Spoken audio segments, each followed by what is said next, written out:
Kenapa zikir tidak terasa nikmat? Az-zikru syifa'un. Zikir itu obat. Obat itu untuk yang berpenyakit. Obat itu murrun wala hulwun. Obat itu pasti pahit, tidak manis. Bener, obat manis pahit. Yang manis itu obat demam anak-anak tuh. Apa namanya? Wah, antum iklan. Tapi obat orang dewasa pahit atau manis? Pahit. Mau mengobati kolbu?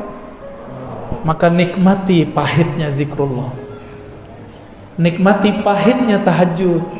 Orang tidur kita bangun. Nikmati pahitnya sedekah. Itu bertengkar loh dalam hati. Coba antum sedekah, bertengkar di hati. Kasih enggak, kasih enggak, kasih enggak, kasih enggak. Enggak. Sih. Enggak sih. Pasti begitu tengkar. Udah megang tasbih. Datang syaitan. Bid'ah. Setan tuh. Ada yang merasa tat ya? Udah jalan tasbihnya, subhanallah, subhanallah. Tahu handphone bunyi, terganggu lagi. Maka tips menikmati zikir. Apa kata Allah kepada Sayyidina Musa? Ikhla'na alaik. Tinggalkan sendalmu, aksesorismu. Jadi kalau mau zikir, matikan handphone. Ya, matikan handphone. Kita punya smartphone yang canggih. Nih, kalau lagi zikir, dia di-off-kan dulu sebentar. Ya, di-off-kan ini. Gimana cara meng-off-kan ini? Pakai syahadat.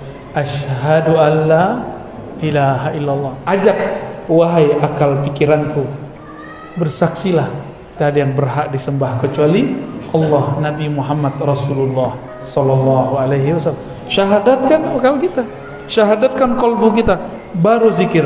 Nah, ini paling kunci. Setelah tadi meluruskan niat, kembali ke depan. Syahadatkan diri kita sebelum mau zikir, mau sholat, mau sedekah, mau apa aja, syahadatkan dulu. Siapa tahu ketika kita selesai sholat, terus kita keluar, terus kita mau sholat lagi, pernah terjebak kepada kekufuran, kufur yang tidak terlihat. Maka kita syahadatkan dulu pikiran ini, qalbu ini, tubuh ini, baru kita masuk lagi ke alam zikrullah. Ya, jadi sudah berapa? 5 ya. Bisa diulang. 1, tobat. 2, syukur. Pertama, syukur kepada makhluk, kirim Kenapa Al-Fatihah? Karena Al-Fatihah itu ada alhamdulillah di dalamnya. Alhamdulillah adalah afdalud doa, afdalus syukur. Syukur tertinggi, doa terhebat. Terus sholawat. Kenapa sholawat? Yang membuat kita bisa zikir sekarang Nabi bukan? Kalau Nabi nggak ajarkan, bisa nggak kita? Jadi sombong sekali kalau ada orang zikir tidak bersolawat. Inilah perbedaan antara Jibril dengan Azazil. Itulah beda antara Nabi Muhammad dan iblis. Itulah beda antara mukmin dengan kafir. Dia bersolawat. Ya, banyak-banyak solawat. Kalau bukan karena solawat, zikir kita nggak diangkat. Solat kita yang nggak khusyuk itu nggak akan diterima. Ada yang khusyuk salat zuhur tadi? Khusyuk apa kusut? Kusut. Jujur aja lah. Itu salat antum masih diangkat karena ada salawat di belakangnya. Jangan debat lagi pakai sedina nggak pakai sedina. Gagal fokus namanya. Ya, salawat aja.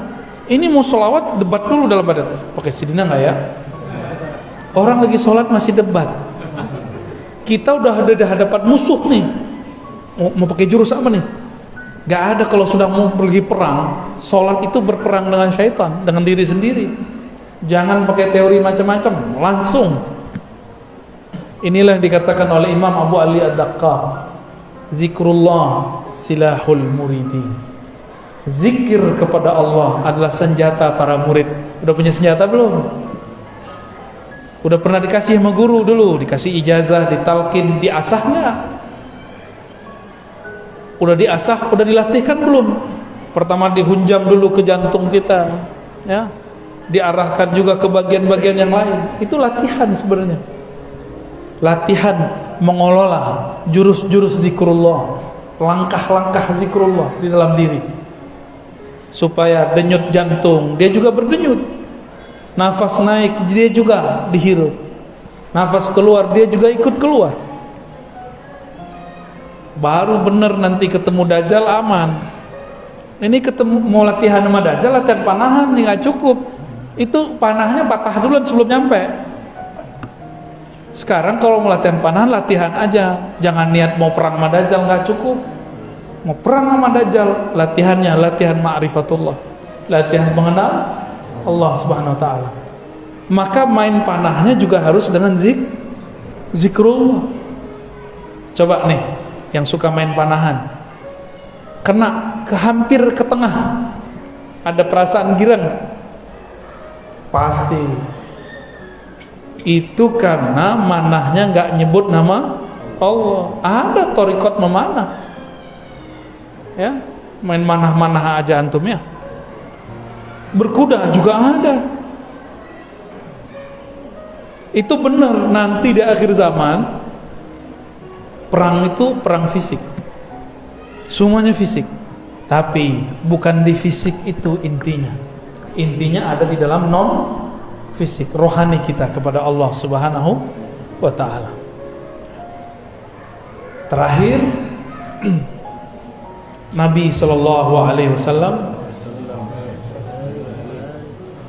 pernah mengatakan kepada Muaz, wahai Muaz, tiadalah mamin amalin anja, tidaklah ada amalan yang lebih mudah untuk membebaskan seseorang min azabil qabr, daripada azab kubur.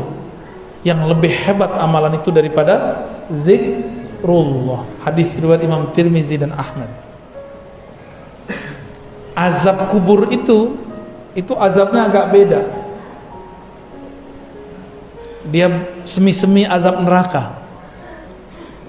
Jadi lebih kepada azab nafsiyah. Ada juga jasadiahnya. Ada yang pernah ini enggak? Ustaz Thohir pernah ditahan di imigrasi enggak? Waktu keluar negeri? Belum ya? Mau coba enggak? Baru sekali, Bu ya. Oh gitu. Kawan saya waktu masuk ke Israel ditahan. Itu ustadz, wajahnya langsung berubah. Untung nggak buang air kecil berdiri. Itu ustadz aja hilang saktinya lagi diperiksa. Sama, ini mau ustadz, mau kiai, mau tuan guru, mau mursyid, masuk ke alam kubur gemeteran juga ketemu munkar dan nakir. Maka Nabi mengatakan, kalau orang ini kenal Allah, pertanyaan munkar nakir apa? Man rabbuka, siapa Rabbmu? Enggak ditanya, ente mursyid. Enggak ditanya, ente khalifah thariqat. Enggak ditanya, thariqat ente 10 ya. Enggak ditanya. Enggak laku di sana. Ente hafiz 31 juz ya. Juz ke-31-nya juz Al-Pokat. Ada juz duren kalau di sini ya. Enggak ditanya. Yang ditanya siapa? Man rabbuka, Tuhan kamu siapa? Rob itu artinya Tuhan. Kamu bertuan kepada siapa hidupmu? Kamu menghambakan dirimu kepada siapa? Kamu hafal Quran untuk siapa? Kamu zikir untuk siapa? Kamu ngaji untuk siapa? Kamu kerja untuk siapa? Ini coba nih, berangkat pagi jam 6, pulang jam 6. Berarti udah 12 jam kita untuk selain Allah. Maka kerjanya harus diniatkan sebagai ngabdi kepada Allah. Kalau enggak, ketika kita jawab Robbi, bingung apa mau jawab. Kerjaanku. Jangan-jangan Tuhan kita handphone. Antum ini kan nggak bisa lepas dari handphone. Bener? Jujur aja lah ya. Lebih bid'ah smartphone yang dari Cina tuh atau tasbih? Dari Cina juga.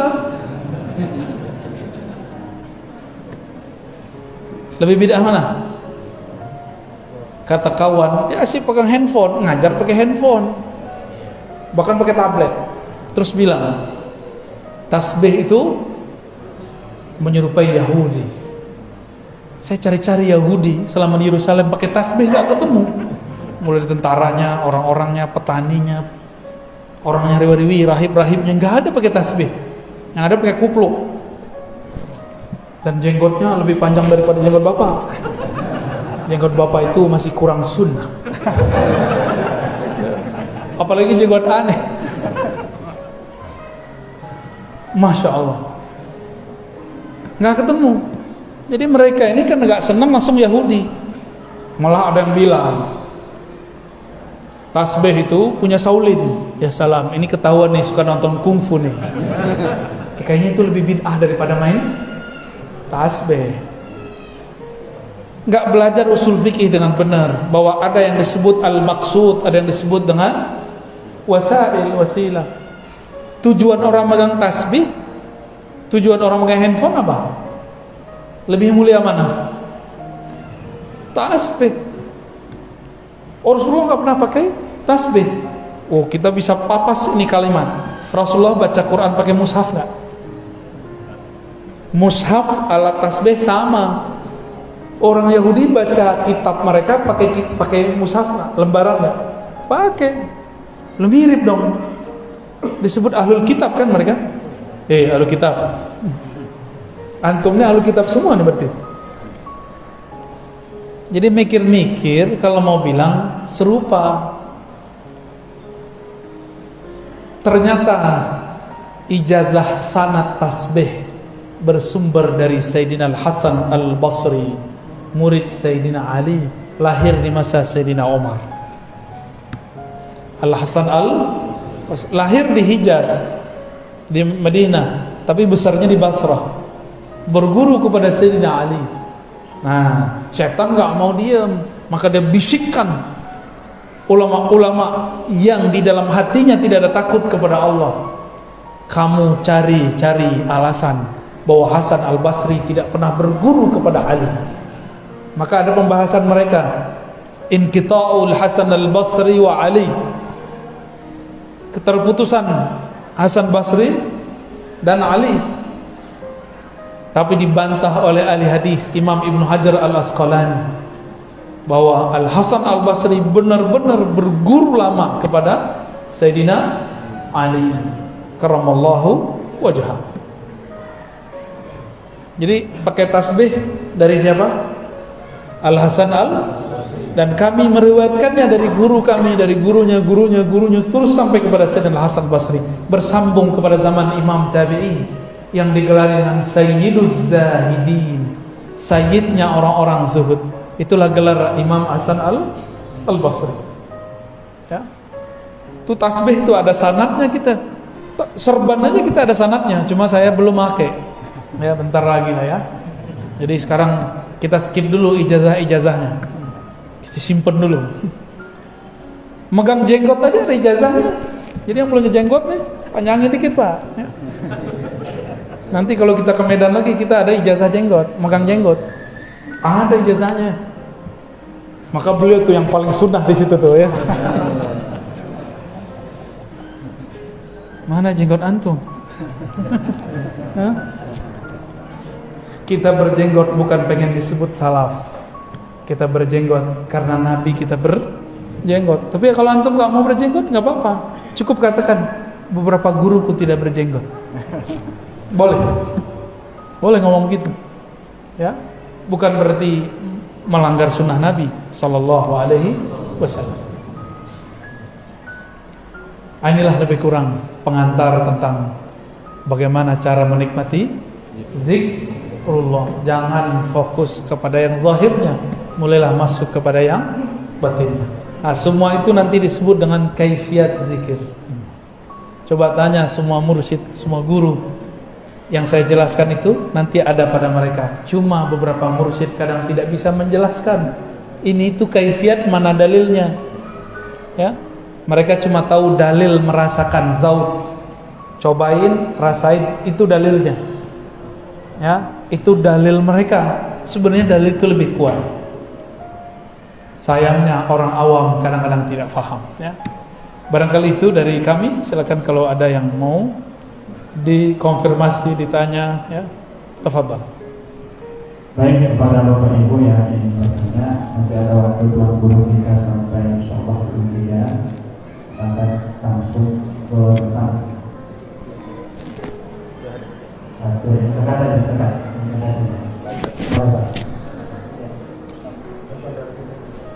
Ahsan, nanti pakai kertas. Nanti. Udah sekarang baca aja dulu. Mungkin panitia yang ke depannya.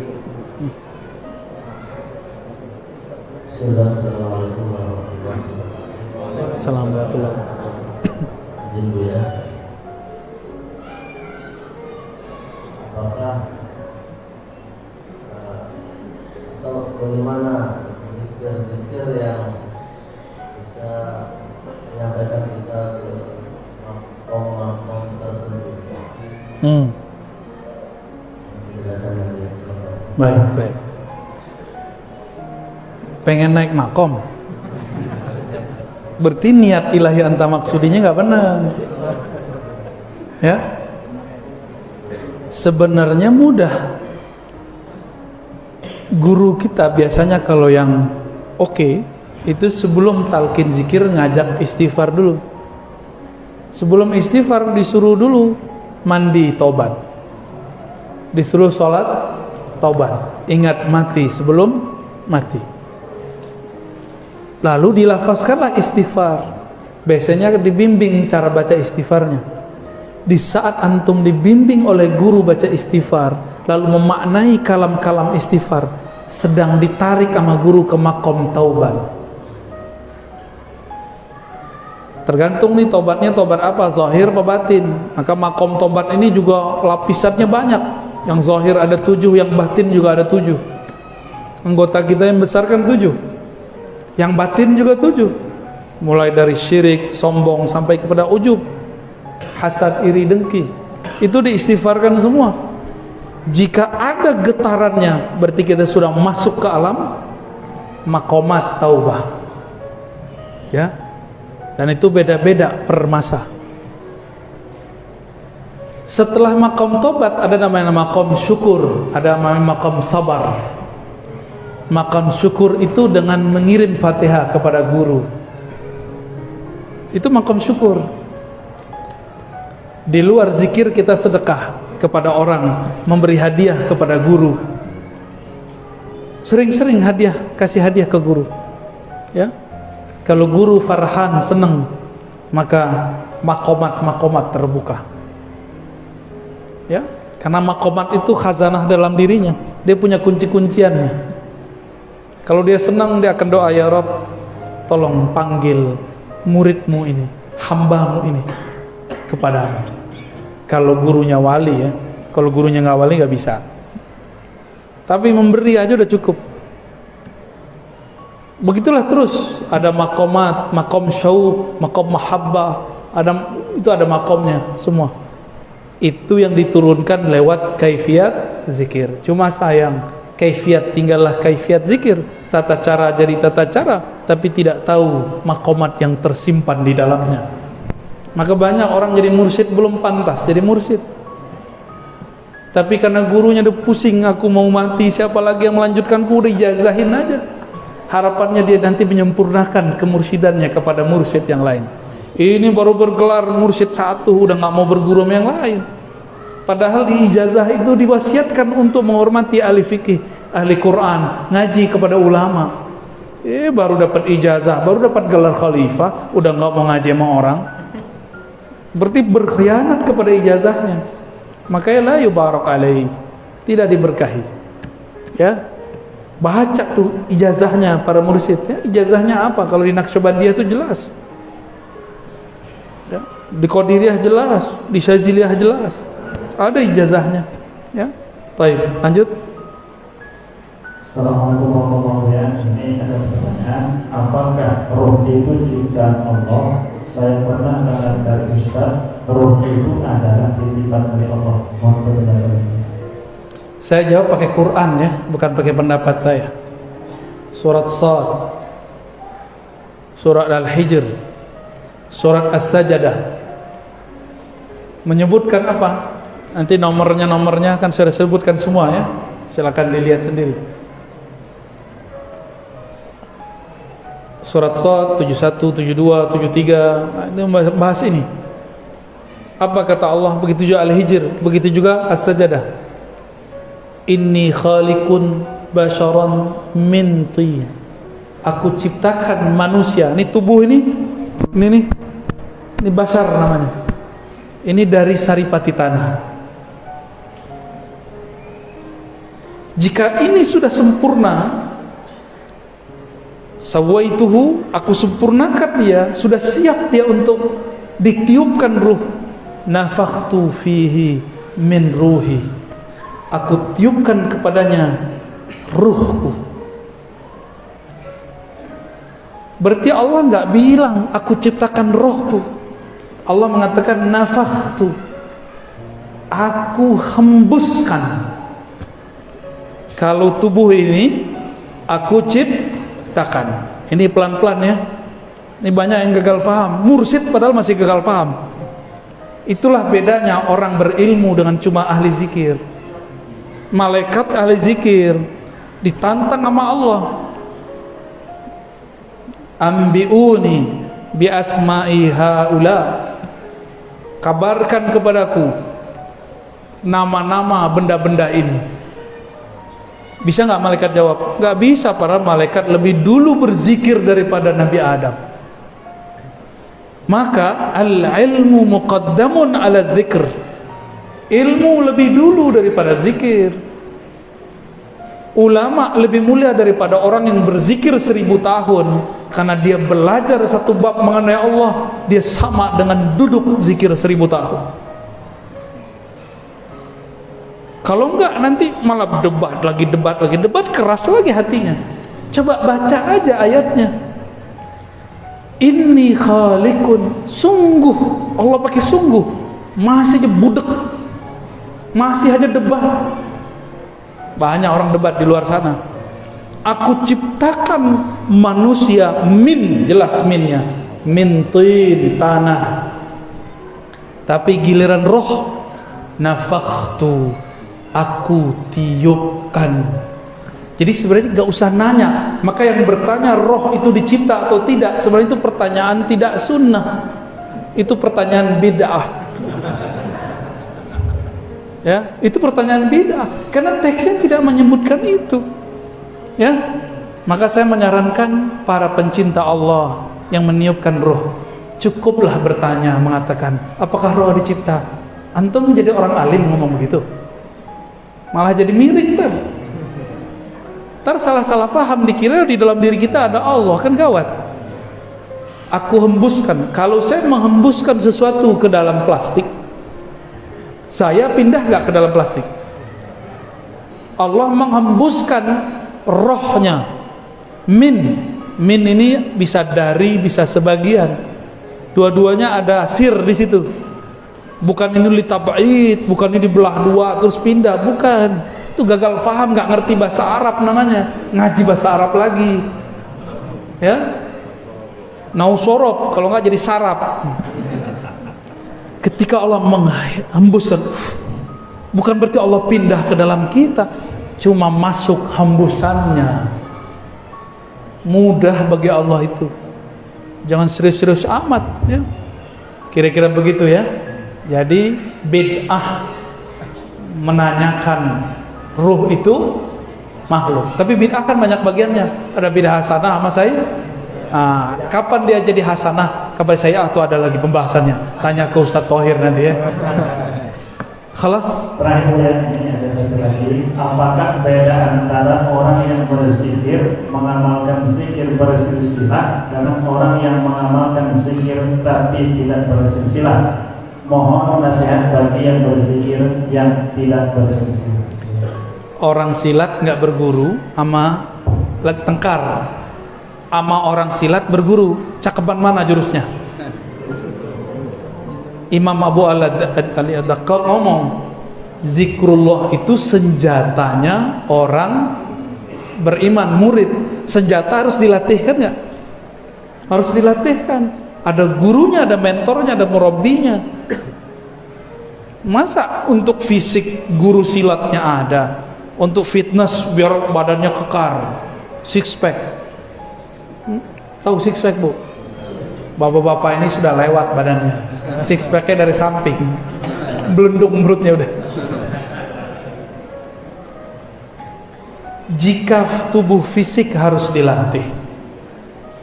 Ada orang latihan fitness tanpa guru, tanpa trainer, gimana? Keseleo nggak badannya? Sakit-sakit? Kita sama guru aja sakit-sakit, apalagi gak sama guru. Itulah sebabnya kenapa ada orang gila berzikir. Dia berguru, tapi yang dia amalkan bukan yang dia pelajari. Tunggu aja ntar begini. Tunggu aja ya. Itu orang pengkhianat kepada gurunya. Gurunya bilang amalkan ini nak, yang diamalkan yang lain.